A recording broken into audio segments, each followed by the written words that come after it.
एक दिन में कितनी दूरी तय करती है, किस लोक में कितने दिन तक रहती है। यमलोक का जो रास्ता है पृथ्वी से वो 99,000 योजन बताया गया है। इस दूरी को अगर किलोमीटर में नापें तो 12,75,000 किलोमीटर बैठते हैं, जिसे आत्मा को पैदल चलकर पूरा करना पड़ता है। इस पूरी यात्रा में लगभग 1 वर्ष लग जाता है। ये गरुड़ पुराण के हिसाब से है, तो लगभग 1 वर्ष का पूरी यात्रा वहां तक पहुंचने में लग जाती है। गरुड़ पुराण हिंदू धर्म के 18 प्राचीन महाकाव्यों में से एक है। गरुड़ पुराण में भगवान विष्णु ने पक्षीराज गरुड़ को जीव का जन्म, विवाह, मृत्यु, क्रियाक्रम जैसे विषयों को विस्तार से बताया है।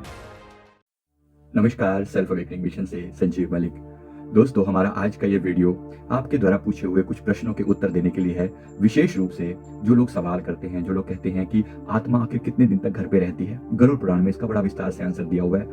मैं एक पास्ट लाइफ रिग्रेशन थेरेपिस्ट हूँ। जब लोगों के पास्ट लाइफ देखते हैं तो उसमें ये जिक्र भी आता है कि पिछले जीवन में जब उस व्यक्ति की मृत्यु हुई थी तो हम उससे पूछ पाते हैं। इंटरेक्टिव होता है पास्ट लाइफ रिग्रेशन। आपने कभी हमारे past life live past life regression के नाम से आप हमारी वीडियो देखो, जब उनसे अपने क्लाइंट से हम बात कर रहे होते हैं जो कि पास्ट लाइफ देख रहा होता है, तो उसको पिछले जीवन से ये भी देख पाता है कि मृत्यु के बाद उसके साथ क्या हुआ। हम वहां तक भी उससे सवाल जवाब कर पाते हैं क्योंकि वो एक हिप्नोटिक ट्रांस में होता है। तो यहाँ मैं आपको उसी से मिली हुई कुछ जानकारी प्लस गरुड़ पुराण की जो जानकारी है, दोनों को मिक्स करके ये मैं बताने वाला हूँ कि क्या होता है मृत्यु के साथ, आत्मा घर में कब तक रहती है और किस तरह से उसकी गति होती है। इसके बारे में मृत्यु के बाद जीव के साथ क्या होता है। सदियों से इंसान ने इस प्रश्न का उत्तर ढूंढने की कोशिश की है। जब भी हमारा कोई दोस्त या घर का कोई सदस्य मृत्यु को प्राप्त करता है तो हम अक्सर ये सोचते रहते हैं कि वो भी कहाँ होंगे, या उनको भी हमारी याद आती होगी कि नहीं आती होगी। हम सोचते हैं कि क्या ये अभी भी हमारे आसपास हैं, वो हमारी बात को सुन पा रहे हैं या नहीं सुन पा रहे। हिंदू धर्म में बड़े विस्तार से इन बातों का जिक्र किया गया है, बड़े विस्तार से बताया गया है। मरने के बाद आत्मा के साथ क्या होता है, इसका वर्णन पूरे विस्तार से गरुड़ पुराण में मिलता है, जिसमें यह भी बताया गया है कि मृत्यु के कितने दिनों तक आत्मा यमलोक पहुंचती है, रास्ते में उन्हें किस किस लोगों से गुजरना पड़ता है, किस किस तरह की आपदाओं का सामना करना पड़ता है। गरुड़ पुराण में यहां तक भी बताया गया है कि आत्मा कितने दिन में यह दूरी तय करती है, एक दिन में कितनी दूरी तय करती है, किस लोक में कितने दिन तक रहती है। यमलोक का जो रास्ता है पृथ्वी से वो 99,000 योजन बताया गया है। इस दूरी को अगर किलोमीटर में नापें तो 12,75,000 किलोमीटर बैठते हैं, जिसे आत्मा को पैदल चलकर पूरा करना पड़ता है। इस पूरी यात्रा में लगभग 1 वर्ष लग जाता है। ये गरुड़ पुराण के हिसाब से है, तो लगभग 1 वर्ष का पूरी यात्रा वहां तक पहुंचने में लग जाती है। गरुड़ पुराण हिंदू धर्म के 18 प्राचीन महाकाव्यों में से एक है। गरुड़ पुराण में भगवान विष्णु ने पक्षीराज गरुड़ को जीव का जन्म, विवाह, मृत्यु, क्रियाक्रम जैसे विषयों को विस्तार से बताया है। गरुड़ पुराण के खासकर इन सभी सवालों के जवाबों को इकट्ठा करके हम आपको बता रहे हैं। तो मृत्यु के ठीक पहले, मृत्यु के दौरान और मृत्यु के बाद क्या होता है, ये सब गरुड़ पुराण में विस्तार से बताया गया है। जब किसी व्यक्ति की मृत्यु होती है तो मरने वाले इंसान की आत्मा का संबंध संसार से पूरी तरह नहीं टूटता। असल में मृत्यु एक बड़ी जटिल प्रक्रिया है जिसमें शरीर जो है वो धीरे धीरे करके छूटता है। तो ये कई पार्ट्स में ये प्रक्रिया पूरी होती है। मनुष्य की मृत्यु से कुछ घंटे पहले ही उसके पैर ठंडे पड़ जाते हैं। आपने कभी भी किसी व्यक्ति को ऐसे देखा हो, उसके अगर मृत्यु के समय में उसका अनुभव देखा हो, हमने बड़ा विस्तार से इसके बारे में भी जिक्र किया है कि एक ध्यानी व्यक्ति जब मरा तो उसकी मृत्यु किस प्रकार से थी, और एक जो नॉन ध्यानी था, मतलब जिसने कभी ध्यान नहीं किया, संसार में लिप्त था, ऐसी व्यक्ति की मृत्यु किस प्रकार से हुई, ये मैंने विस्तार से जिक्र किया है। आप हमारा वो वीडियो देख सकते हैं। Meditator, last death of A meditator के नाम से वीडियो डाला हुआ है। तो मृत्यु से कुछ घंटे पहले ही उसके पैर ठंडे पड़ जाना, उसका पूरा शरीर शिथिल पड़ जाता है। शरीर की प्राण ऊर्जा किसी एक चक्र पर केंद्रित हो जाती है। किस चक्र पर प्राण ऊर्जा केंद्रित होती है और उसका क्या रिजल्ट निकलता है, आगे की उसकी क्या गति होती है, इसके बारे में मैंने विस्तार से एक वीडियो डाला हुआ है, तो आप उसे भी देख सकते हैं किस प्रकार से, क्योंकि सारी बातें इस वीडियो में इकट्ठी नहीं की जा सकती। तो जब मृत्यु का सही समय आता है तो प्राण ऊर्जा शरीर के 9 द्वारों में से किसी एक द्वार से बाहर निकलती है, और जिस द्वार से भी बाहर निकलती है उसके अनुसार उसका अगला जन्म तय हो जाता है कि किस, अब नीचे के द्वारों से जाएगी तो अधोगति और ऊपर के द्वारों से जाएगी तो अच्छी गति। इस प्रकार से उसकी गति आगे की तय होती है। गरुड़ पुराण के अनुसार जिस व्यक्ति की मृत्यु होने वाली है वह बोलना बंद कर देता है, मतलब उसकी जुबान बंद हो जाती है। आमतौर पे ये स्टेप बाय स्टेप मृत्यु की बात की है, इसमें एक्सीडेंटल डेथ के बारे में बात नहीं की गई है। उसके बारे में मैं विस्तार से दूसरे वीडियो में बताऊंगा। मैंने उसे अकाल मृत्यु के नाम से डाला है। काल और अकाल मृत्यु क्या होती है, आप हमारा वो वीडियो देख सकते हैं। तो जब नॉर्मल इंसान की जो स्टेप बाय स्टेप डेथ होती है तो क्या होता है, जब अंतिम समय निकट आता है तो परमात्मा के द्वारा उसे एक दिव्य दृष्टि मिलती है, जिसके द्वारा वह मृत्यु लोक के रहस्यों को जान पाता है। उसे पता लगता है, उसे ये समझाया जाता है, उसके साथ डेथ एंजल्स होते हैं जो उसे समझाते हैं कि भाई तू शरीर को छोड़ रहा है, शरीर को छोड़ दे, मोह त्याग दे, यहाँ से निकल चल। तो डेथ के एंजल, मृत्यु के जिसे हम मृत्यु के दूत बोलते हैं, तो ये मृत्यु के दूत, यमदूत जिन्हें कहते हैं, तो ये यमदूत बड़े उनको समझाते हैं। अब जिस व्यक्ति के कर्म शुभ हैं उनको तो बड़े प्यार से समझाया जाता है, और जिनके अशुभ कर्म है उनको बड़े कठोर ढंग से समझाया जाता है, उसके प्राणों को खींचा जाता है उसके शरीर में से, तो उसको बड़ी तकलीफ होती है उस समय में। तो जब प्राण शरीर को छोड़ता है, वैसे ही जीव शरीर से सूक्ष्म संबंध, जिसको एस्ट्रल कनेक्शन बोलते हैं, एक कोड होती है जिसे हम सिल्वर कोड कहते हैं। इस सिल्वर कोड जो है वो शरीर को फिजिकल बॉडी को इस शरीर के साथ जोड़े रखती है, आपकी फिजिकल बॉडी को आपके एस्ट्रल बॉडी के साथ जोड़े रखती है। लेकिन जैसे मृत्यु होती है तो ये कनेक्शन कट हो जाता है, जिसको हम सिल्वर कोड का टूटना बोलते हैं। ये सिल्वर कोड परमात्मा के मतलब मृत्यु के समय टूट जाती है। एस्ट्रल ट्रैवल करते हुए, नॉर्मल एस्ट्रल ट्रैवल करते हुए ये कोड बनी रहती है, जिसकी वजह से शरीर से दूर जाकर भी आत्मा उससे कनेक्टेड रहती है।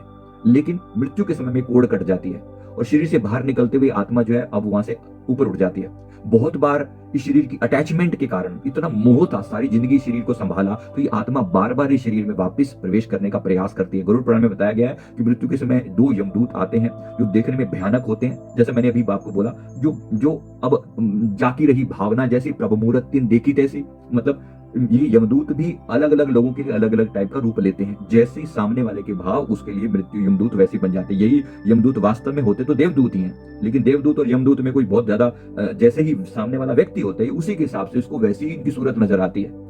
तो डरावने भी होते हैं ये और बड़े सॉफ्ट भी होते हैं। अगर व्यक्ति शुभ कर्मों वाला है तो उसके लिए बिल्कुल शुभ कर्मी बन जाते हैं। देवदूत बड़े सम्मान पूर्वक भी लेकर जाते हैं, ऐसा भी होता है। तो इस तरह से यदि मरने वाले प्राणी ने पुण्य कर्म किया है तो वे आसानी से अपने प्राण त्याग देता है, परंतु यदि पापी होता है, यानी कि जिसकी शरीर के प्रति बहुत ज्यादा अटैचमेंट होती है, यमदूत के डर से ग्रस्त होकर बड़े कष्ट से अपने प्राण त्यागता है। उसके बाद यमदूत उसे यमलोक में लेकर जाते हैं। यमलोक के मार्ग में और यमलोक पहुंचने पर उसे बहुत सी यातनाएं दी जाती हैं। मार्ग में भी बहुत तकलीफें होती हैं। यानी जिन लोगों ने परमात्मा का नाम जाप किया है उनकी तो ट्रीटमेंट बिल्कुल अलग है, उनकी आप बात मत करें। जिन्होंने परमात्मा का नाम जाप किया उनका ट्रीट बिल्कुल अलग ढंग से होता है। उनको तो बड़े सम्मान के साथ, जैसे बिल्ली जो है ना उन्हीं दांतों से अपने बच्चे को भी उठाती है और उन्हीं दांतों से चूहे को भी उठाती है। चूहे को कैसे चीर फाड़ के रख देती है, उन्हीं दांतों में पकड़ के दबा देती है, और उन्हीं दांतों से। तो मृत्यु दोनों की एक जैसी है, मतलब मृत्यु तो है, लेकिन मृत्यु एक भक्त की भी है, परमात्मा के साथ जुड़े हुए इंसान की भी है, और एक अभक्त की भी है। सारा जीवन जिसने कुकर्म किए, उल्टे सीधे काम किए वो भी, और जो बीच वाली स्टेज वाले हैं वो भी। अब मैं बीच वाली स्टेज वालों का भी बता दूं, क्योंकि वो ना तो वो बहुत बुरे कर्मों वाले हैं, लेकिन वो ना ही वो बहुत अच्छे मेडिटेटर हैं। तो उनके मिक्स अनुभव होते हैं, उनके मिक्स टाइप के अनुभव होते हैं। मतलब उनको लगता है कि कोई चीज, अब जिस जैसे भाव रहे होंगे वैसे उनके ये यमदूत वैसे ही हो जाते हैं। अगर उनके भाव पॉजिटिव रहे होते हैं, दुनिया की सेवा करने के प्रयास किया होता है, इवन इफ उनकी आत्मा पूरी तरह कल्याण ना भी हुआ हो तो भी उनको अच्छी गति मिलती है, सदगति मिलती है। तो मैं जो बात कर रहा हूँ ज्यादातर ये उन लोगों के बारे में है जो मृत्यु के बाद जिन्होंने बुरे कर्म किए होते हैं, उनको बहुत यातनाएं दी जाती हैं। यमराज के कहने पर उनको 13 दिनों तक उनको वापस भी घर पर छोड़ दिया जाता है। एक बार तो आत्मा यहाँ से ले जाई जाती है और फिर वहां पर रजिस्ट्रेशन जैसे हो जाता है ना, काइंड ऑफ रजिस्ट्रेशन प्रोसेस है कि तुरंत ले जाने का रास्ता भी है, फिर वापस छोड़ के जाते हैं, ताकि ये अगले 13 दिनों तक इसका अपने घर से मोह समाप्त हो सके। इसलिए 13वीं का प्रावधान है हमारे यहाँ पर। यानी कि इसका मतलब है जब वो प्रोसेस हो रहा है तो आत्मा सारा कुछ देख ले यहाँ पर, और लोग आए, उनके साथ जो रोना पिटना होना है वो हो जाए, और धीरे धीरे धीरे करके इसको डिटैच हो जाए। ये देख ले कि भाई जो भी मेरी मृत्यु के बाद यहाँ पर क्या हो रहा है, सब कुछ उसे दिखाया जाता है। आप सोच लीजिए कि 13 दिन तक वो आत्मा हमारे आसपास में होती है, हम सबको देख रही होती है, हम सबके साथ होती है। तो उसको इतने लंबे समय तक शरीर में रहने के कारण शरीर के साथ जो अटैचमेंट होती है, वे आत्मा शरीर में दोबारा प्रवेश करने का प्रयास भी करती है, किंतु यमदूत के बंधन से वो मुक्त नहीं हो पाती, वो रहती कंट्रोल में है उनके। भूख और प्यास से व्याकुल आत्मा शरीर को बाहर से देखकर दुखी होती है। जैसे हमारे लिए किसी की मृत्यु को स्वीकार करना बड़ा मुश्किल होता है, तो जो व्यक्ति बहुत अटैच था उसके लिए भी मृत्यु को स्वीकार करना बड़ा कठिन होता है। लेकिन ऐसे लोग भी हैं जो मृत्यु को बड़े प्यार से आलिंगन करते हैं। उनका शरीर से रहते हुए उन्होंने अपनी डिटैच कर दिया होता है, अपने आप को मोह से पार कर दिया होता है। क्या आप भी ऐसे हैं? क्या आप भी ऐसे हैं कि मृत्यु का डर समाप्त हो जाता है? ऐसे लोगों को मृत्यु का डर नहीं लगता, उनको लगता है एक स्वाभाविक सा प्रोसेस है, जब होगा हो जाएगा। अब जिन्होंने प्यार किया परमात्मा से, भक्ति करिए, जीवन भर इस चीज को स्वीकार किया है कि शरीर के साथ एक टेम्परेरी मेरा रिश्ता है, ऐसे लोगों की मृत्यु भी अलग ढंग से होगी, जाहिर सी बात है। तो आम इंसान के लिए मृत्यु को स्वीकार करना बड़ा मुश्किल होता है।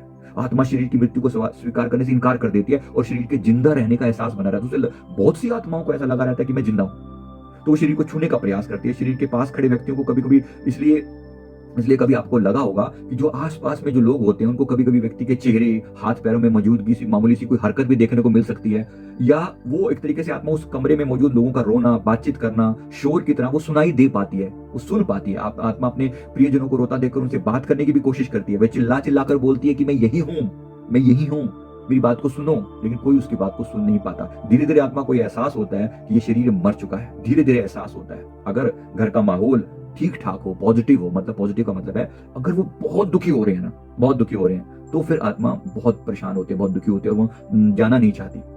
अगर वो थोड़े समझदार हैं, ज्ञानवान हैं, परमात्मा का पाठ करवा रहे हैं, श्रीमद् भागवत गीता का पाठ हो रहा है, सत्यनारायण की कथा हो रही है, या कोई और शुभ कर्म वहां पर किया जा रहा है, तो आत्मा धीरे धीरे समझ जाती है कि सब ठीक ठाक है, चीजें चलेंगी, अब मेरी मृत्यु हो चुकी है, मुझे आगे चलना चाहिए।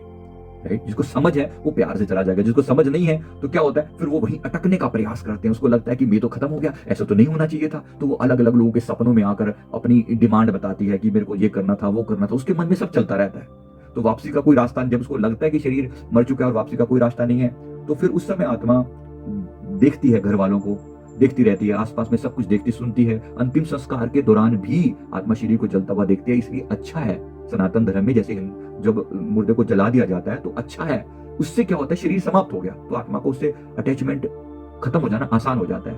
अब जिन धर्मों में जलाया नहीं जाता, दबाया जाता है, तो वो थोड़ा कठिन है, क्योंकि आत्मा वही, उसको लगता है शरीर पड़ा तो है, थोड़ा उसमें कब्र में पड़ा है लेकिन पड़ा तो है, इसलिए वहां पर ज्यादा नेगेटिविटी होती है कब्रिस्तान टाइप में। और जो शमशान में इतनी ज्यादा नहीं होती, क्योंकि शरीर के साथ डिटैच हो जाती है जब वो जलता हुआ देखती है। तो अपने परिजनों को शमशान घाट के पास जाते हुए देखती है तो उसका मोह और कमजोर होने लगता है। आत्मा मान लेती है उसका इस धरती पर रहने का माध्यम अब खत्म हो चुका है, क्योंकि शरीर जो इतने सालों तक अपना रखा था वो पंच तत्वों में विलीन हो चुका है। ये प्रोसेस अच्छा है, इसलिए थोड़ा सा ज्ञान हर आत्मा को शुरू से होना चाहिए। मृत्यु के बारे में डरिए मत, इससे पहले कि राम नाम सत्य हो, आप जान लीजिए कि जीवन में राम नाम का सत्य होना ही होना है। तो आत्मा को जब ज्ञान प्राप्त होता है तो वह यम मार्ग पर आगे बढ़ने के लिए तैयार हो जाती है। मतलब यहां से वो अब छूट गई, लेकिन सारी नहीं छूटती।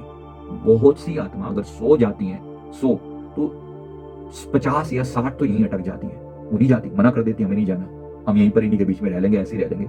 अब ये जो शरीर मिला है उनको एक सूक्ष्म शरीर है, इसके में खाने पीने का कोई सिस्टम नहीं है, फिजिकल बॉडी नहीं है। तो जो पुण्य वगैरह कोई समर्पित करता है उससे ही इनका गुजारा चलता है, ना करे तो फिर ये अटैक करना शुरू कर देती हैं लोगों के ऊपर। तो इस तरीके से कोशिश ये करनी चाहिए कि जीते जी ज्ञान प्राप्त हो जाए। तो जब मारा पर जब ये अब जो आत्मा तैयार हो जाते हैं जाने के लिए, उनके साथ क्या होता है, तो जब तक ये वो धीरे धीरे तैयार हो जाती है, आत्मा जब तक शरीर में रहती है तब तक सीमाओं में, रुकावटों में बंधी होती है। शरीर से मुक्त होने के बाद अब स्वतंत्र रूप में कहीं भी आ जा सकती है। आत्मा अपनी पुरानी पसंदीदा जगहों पर घूमती है, ऐसा भी होता है। मतलब शरीर से मुक्त होने के बाद स्वतंत्र हो गई है, वो अपने परिवारजनों के आसपास रहती है, उनके द्वारा किए हुए विधि विधान को देखती है, उन्हें आशीर्वाद देती है। अगर वो शुभ आत्मा है तो, अगर वो डिटैच हो चुके तो आशीर्वाद देके प्यार से चली जाती है। न हो तो फिर अगर उनको तंग करती है, उनकी डिमांड करती है उनसे अलग अलग चीजों की। गरुड़ पुराण के अनुसार मृत व्यक्ति के वंशज जो है 10 दिन के अंदर पिंडदान अवश्य कर देना चाहिए, क्योंकि पिंडदान से आत्मा को चलने की शक्ति प्राप्त होती है। मेरा यहाँ पर एक चीज प्लस जो मैंने एंजल से पूछी है कि पिंडदान के अलावा अगर आप कोई पुण्य समर्पित करते हैं ना, जैसे मेडिटेशन किया और उस मेडिटेशन का जो फल है अगर मैं आत्मा को समर्पित करूं तो उससे बहुत फायदा होता है। अगर आप कुछ पिंडदान, तो आपको दूसरों पे डिपेंडेंसी है, वो तो करवाना पड़ेगा किसी से, लेकिन अगर आप अपना सिमरन, मेडिटेशन या कोई दान उनको समर्पित कर दें तो उससे बहुत लाभ होता है, बहुत लाभ होता है। तो मृत्यु के 13 दिन के बाद यमदूत आत्मा को फिर से पकड़ लेते हैं और फिर शुरू हो जाती है यमलोक की लंबी यात्रा। यमदूत उस आत्मा को अलग अलग लोकों से लेकर जाते हैं। प्रत्येक लोक में कुछ अलग अलग तरह के कष्ट और यातनाएं देते हुए यमदूत आत्मा को वैतरणी नदी तक लेकर जाते हैं। ये कंसेप्ट बहुत इंपॉर्टेंट है। गरुड़ पुराण के अनुसार यदि व्यक्ति के जीवन में गोदान किया होता है, गोदान ना किया हो कि अगर परमात्मा के नाम का जाप किया हुआ है तो डेफिनेटली वैतरणी नदी को पार करने के लिए व्यवस्था हो जाती है नाव की। परमात्मा या जिस देवी देवता के प्रति आपके मन में श्रद्धा होती है तो वहां पर वो सहयोग करते हैं। गुरु का नाम दान लिया होता है तो गुरु वाले को तो इन चक्रों में पड़ना ही नहीं पड़ता, ये मैं सीधा बता देता हूँ, क्योंकि मैंने गुरु देव से नाम दान लिया और मैंने अपनी पूरी यात्रा को पिछले जीवन में भी देखा था, इस जीवन का भी मुझे थोड़ा सा एहसास है, क्योंकि बहुत बार जो है गुरुदेव ने उस एहसास को पहले ही करवा दिया है। तो इस जीवन का मुझे अच्छे से पता है। लेकिन आम लोगों ने सब इतना नहीं किया होता तो उनको जिन्होंने गुरु के प्रति समर्पण नहीं है, भक्ति भाव नहीं है, उन लोगों के लिए बड़ा टफ होता है। तो वैतरणी नदी पार करने के लिए उनको बड़े कष्टों से वैतरणी नदी के कष्टों को भोगते हुए पार करना पड़ता है। इसमें 1 साल भर लग जाता है। अच्छा, कभी कभी इसमें चेंजेस भी होते हैं, मतलब 1 साल पक्का हमेशा के लिए नहीं है। गरुड़ पुराण में 1 साल लिखा हुआ है लेकिन उसमें हमेशा की बात नहीं है। कुछ घटनाएं अलग टाइप की भी होती है जिसमें आत्मा के लिए अगला शरीर तैयार है, तो ऐसी केस में आत्मा तुरंत यहां से निकल के कुछ ही दिनों में उसको अगला शरीर मिल जाता है। ऐसा भी होता है।